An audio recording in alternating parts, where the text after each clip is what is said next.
जय हिंद दोस्तों, आप सभी का स्वागत है आपके इस YouTube प्लेटफॉर्म MCQ स्टडी पर। आज हम 10 जनवरी 2024 का करंट अफेयर डिस्कस कर रहे हैं। उसके पहले हम जान लेते हैं कि 10 जनवरी को क्या मनाया जाता है। 10 जनवरी को मनाया जाता है विश्व हिंदी दिवस। याद रखिएगा, विश्व हिंदी दिवस 10 जनवरी को मनाया जाता है।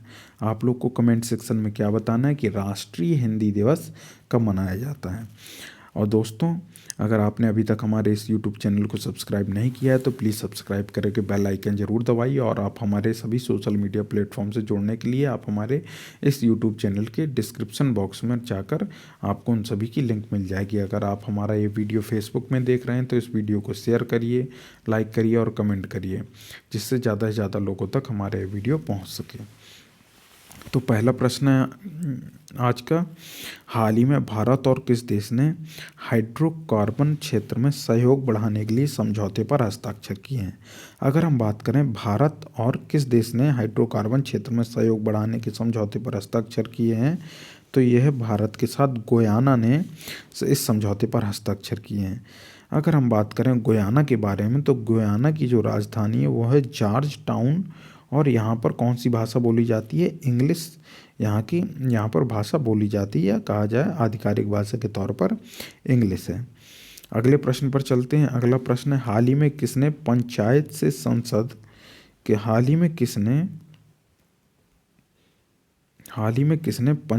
संसद तक कार्यक्रम शुरू किया है? तो पंचायत से संसद तक कार्यक्रम जो शुरू किया है, किसने शुरू किया है? लोकसभा अध्यक्ष ओम बिरला के द्वारा पंचायत से संसद तक कार्यक्रम शुरू किया गया है, ओम बिरला जी के द्वारा। अगर हम बात करें ओम बिरला जी, तो कहाँ से सांसद है ओम बिरला जी? और जो ओम बिरला जी सांसद है वो कोटा से सांसद हैं। अगले प्रश्न पर चलते हैं। अगला प्रश्न, हाल ही में किसे फेडरल रिजर्व बैंक के निदेशक मंडल में शामिल किया गया है? अगर हम बात करें फेडरल रिजर्व बैंक के निदेशक मंडल के बारे में, तो किसे शामिल किया गया है? डॉक्टर राजीव शाह जी को फेडरल रिजर्व बैंक के निदेशक मंडल में शामिल किया गया है। अगले प्रश्न पर चलने से पहले देख लेते हैं कुछ पॉइंट नियुक्तियों से संबंधित ही हैं। तो भारतीय ओलंपिक संघ ने रघुराम अय्यर को CEO नियुक्त किया है। और भारतीय ओलंपिक संघ की अध्यक्ष कौन है? PT उषा हैं। NIIFL ने संजीव अग्रवाल को अपना नया CEO नियुक्त किया है। NIIFL का मतलब क्या है? हमने आपको बताया था। NIIFL का मतलब है नेशनल, क्या हमने आपको बताया था? National investment and infrastructure fund limited बताया था। National investment and infrastructure fund limited, इसके NIIFL, इसके CEO हमने आपको बताया था कि संजीव अग्रवाल जी नियुक्त किए गए हैं। और एशिया विकास बैंक के कार्यकारी निदेशक बने हैं श्री विकासशील। एशिया विकास बैंक या एशियाई विकास बैंक कहा जाए, एशियन डेवलपमेंट बैंक, जिसका हेडक्वार्टर कहाँ पे है? मनीला, फिलीपींस में है। और ये 19 दिसंबर 1966 को स्थापित किया गया था। यूरोपीय निवेश बैंक के नए अध्यक्ष के रूप में नादिया कैल्विनो को नियुक्त किया गया है। अगर हम यूरोपीय निवेश बैंक के बारे में बात करें तो ये लग्जमबर्ग में है। नेशनल एसेट रिकंस्ट्रक्शन कंपनी के प्रबंध निदेशक के रूप में P संतोष जी को नियुक्त किया गया है। अगले प्रश्न पर चलने से पहले कुछ और पॉइंट रह गए हैं, वो भी देख लेते हैं। AIRIA का नया अध्यक्ष शशि सिंह को चुना गया। AIRIA का फुल फॉर्म आप लोग को कमेंट सेक्शन में बताना है। ये रबर एसोसिएशन से संबंधित है, इतना हम आपको बता दे रहे हैं। 16वें वित्त आयोग के अध्यक्ष अरविंद पनगड़िया जी को बनाया गया है। राष्ट्रीय कानूनी सेवा प्राधिकरण नालसा का कार्यकारी अध्यक्ष जस्टिस संजीव खन्ना जी को नियुक्त किया गया है। अगले प्रश्न पर चलते हैं। अगला प्रश्न है, हाल ही में हरित पहल के लिए भारतीय रेलवे और किसने समझौता ज्ञापन पर हस्ताक्षर किए हैं? अगर हम बात करें हरित पहल के लिए भारतीय रेलवे और CII कौन है? कॉन्फेडरेशन ऑफ इंडियन इंडस्ट्रीज, इन्होंने समझौता किया। अगर हिंदी में कहें तो भारतीय उद्योग परिसंघ और भारतीय रेलवे ने हरित पहल के लिए समझौते पर हस्ताक्षर किए हैं, तो ऑप्शन नंबर B हो जाएगा। अगले प्रश्न पर चलते हैं। अगला प्रश्न है, हाल ही में किसने 5 किलोमीटर दौड़ में महिलाओं का विश्व रिकॉर्ड तोड़ा है? अगर हम बात करें 5 किलोमीटर दौड़ में महिलाओं को जो विश्व रिकॉर्ड तोड़ा है वो तोड़ा बीट्राइस चैबेट ने। किसने? बीट्राइस चैबेट। ऑप्शन नंबर ए है, बीट्राइस चैबेट ने ये रिकॉर्ड तोड़ा है। और बीट्राइस चैबेट कहाँ की हैं, किस देश से संबंधित हैं? तो ये हैं केन्या से।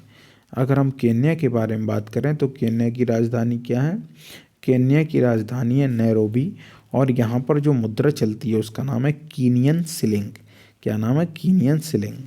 अगले प्रश्न पर चलते हैं। हाल ही में आई एनएसओ की रिपोर्ट के अनुसार फाइनेंशियल ईयर 2024 में भारतीय अर्थव्यवस्था कितने प्रतिशत की दर से बढ़ सकती है?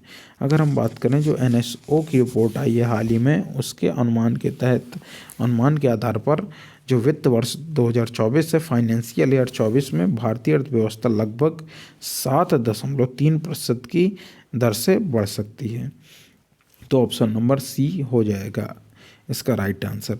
अगले प्रश्न पर चलते हैं। हाल ही में किसने पृथ्वी विज्ञान योजना का अनावरण किया? अगर हम पृथ्वी विज्ञान योजना के अनावरण के बारे में बात करें तो ये प्रधानमंत्री नरेंद्र मोदी जी के द्वारा किया गया है। और इसका जो कार्यभार संभाला या ये जो योजना किस मंत्रालय के अंतर्गत है? तो ये योजना है पृथ्वी विज्ञान मंत्रालय के अंतर्गत। और इस पृथ्वी विज्ञान योजना का शुभारंभ प्रधानमंत्री नरेंद्र मोदी द्वारा किया गया है। अगला प्रश्न है। हाल ही में आईआईटी मंडी और किस आईआईटी के शोधकर्ताओं ने कैंसर की दवा बनाने के लिए पौधे की कोशिकाओं को इंजीनियर किया, मतलब पौधे की कोशिकाओं को पर प्रयोग किया है कहा जाए तो ज़्यादा ठीक रहेगा। तो आईआईटी मंडी और कहाँ की आईआईटी है? आईआईटी मंडी और IIT Madras. Option number C, IIT Mandi और आईआईटी मद्रास के शोधकर्ताओं ने कैंसर की दवा बनाने के लिए पौधे की कोशिकाओं पर प्रयोग किया है। अगर हम बात करें कैंसर रोधी इस दवा का क्या नाम है? तो इसका नाम है कैप्टोथेसिन। कैप्टोथेसिन इस दवा का नाम है। कैप्टोथेसिन इस दवा का नाम है जो कैंसर रोधी दवा है। और किस पौधे से बनती है? उस पौधे का नाम है नाथापोडाइटिस निमोनियाना, इस पौधे का नाम है। और ये पौधा प्रायः लुप्तप्राय है। एक बार और नाम सुन लीजिए इस पौधे का, नाथापोडाइटिस निमोनियाना नामक ये जो पौधा है ये लुप्तप्राय पौधे की श्रेणी में आता है। अगले प्रश्न पर चलते हैं। अगला प्रश्न पर चलने से पहले कुछ इंपॉर्टेंट पॉइंट देख लेते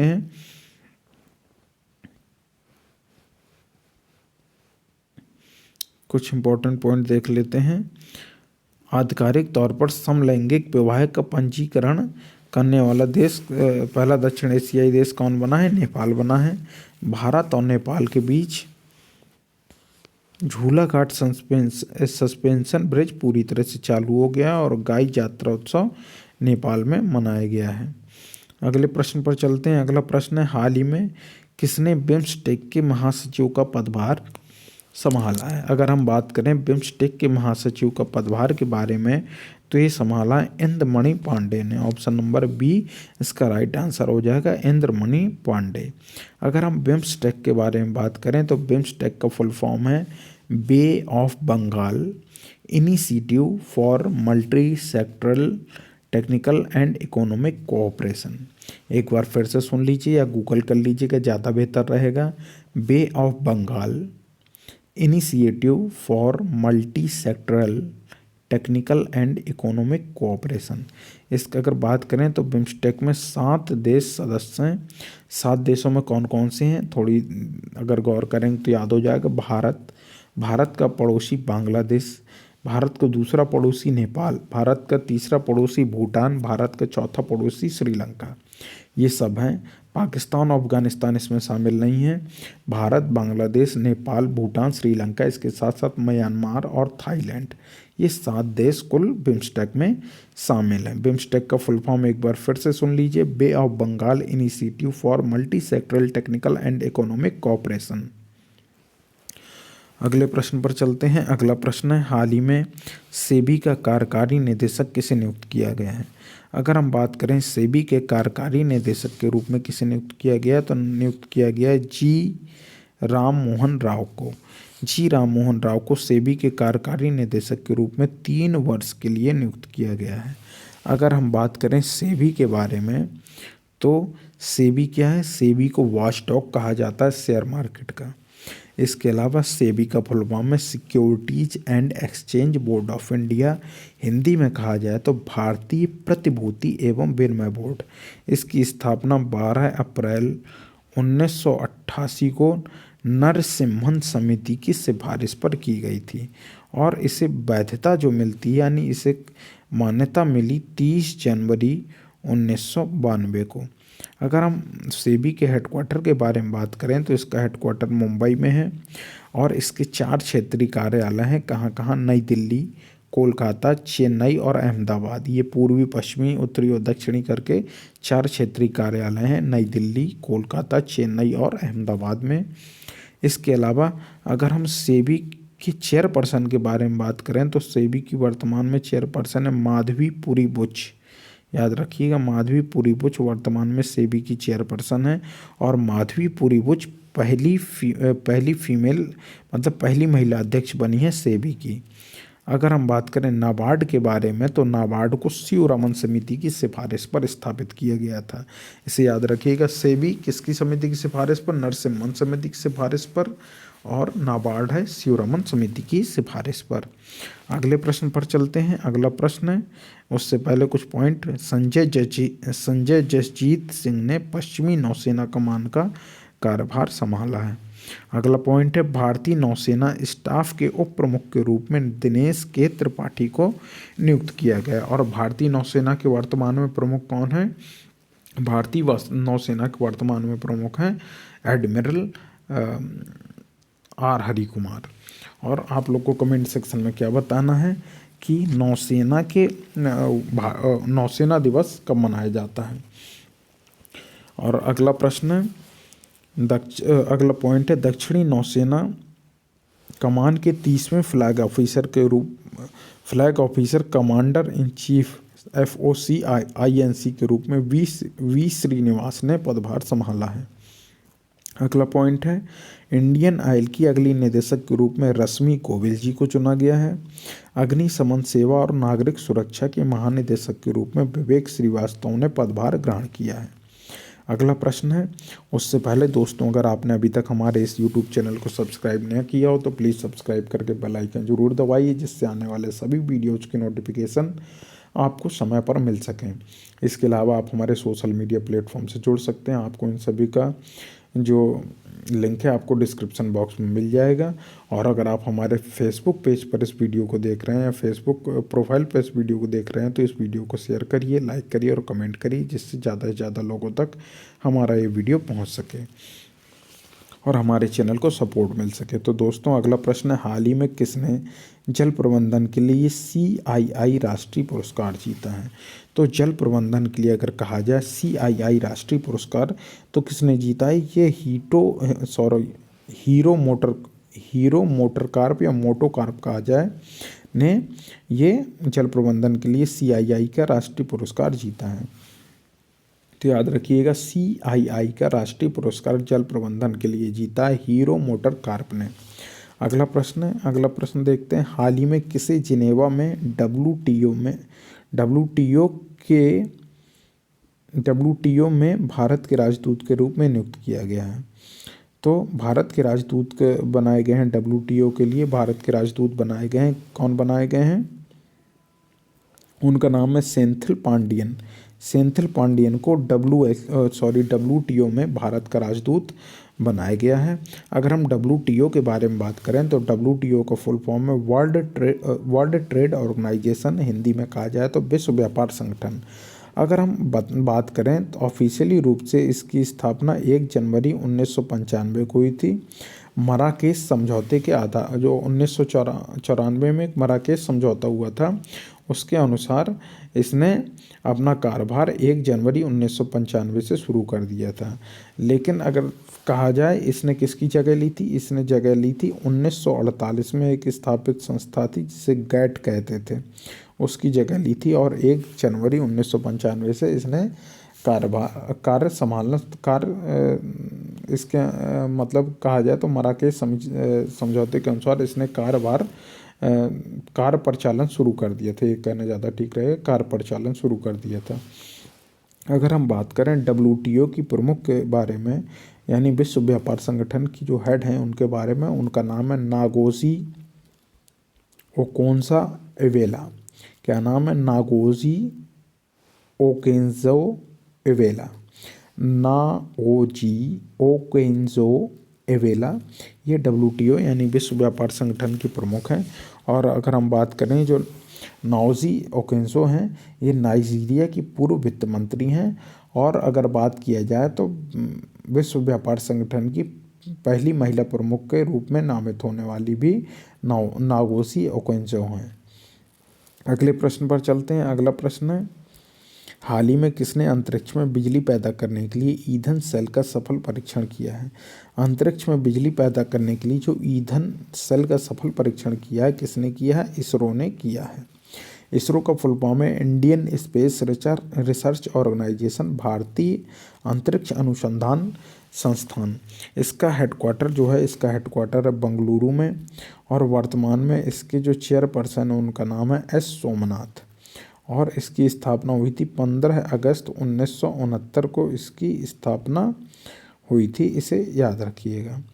और इसरो ने ये जो ईंधन सेल का सफल परीक्षण किया है, तो इसने अपने कक्षीय प्लेटफॉर्म POEM-3, क्या नाम है? POEM-3 में 100 वाट श्रेणी के पॉलीमर इलेक्ट्रोलाइट मेम्ब्रेन ईंधन सेल आधारित पावर सिस्टम का सफलतापूर्वक परीक्षण किया। सीधी भाषा में ये याद रखिए कि अंतरिक्ष में बिजली पैदा करने के लिए ईंधन सेल का सफल परीक्षण किसने किया? तो ये किया है इसरो ने। तो दोस्तों, आज का जो 10 जनवरी का करंट अफेयर था यहीं पे पूरा होता है। अब आप लोगों ने अगर अभी तक हमारे इस YouTube चैनल को सब्सक्राइब ना किया हो तो प्लीज़ सब्सक्राइब करके बेल आइकन ज़रूर दबाइए। और आप हमारे सोशल मीडिया प्लेटफॉर्म से जुड़ सकते हैं, उन सभी की लिंक आपको हमारे YouTube चैनल के डिस्क्रिप्शन बॉक्स में मिल जाएगी, आप सभी जुड़ सकते हैं। इसके अलावा आप हमारे इस वीडियो को ज़्यादा से ज़्यादा शेयर करिएगा, कमेंट करिएगा और लाइक करिएगा, और अपने सुझाव भी दीजिएगा। और जो भी प्रश्न आपसे पूछे गए हैं उन सभी का कमेंट सेक्शन में जवाब जरूर दिया करिए। तो दोस्तों, अब हम आपसे अपने नेक्स्ट वीडियो में मिलते हैं। जय हिंद, जय भारत।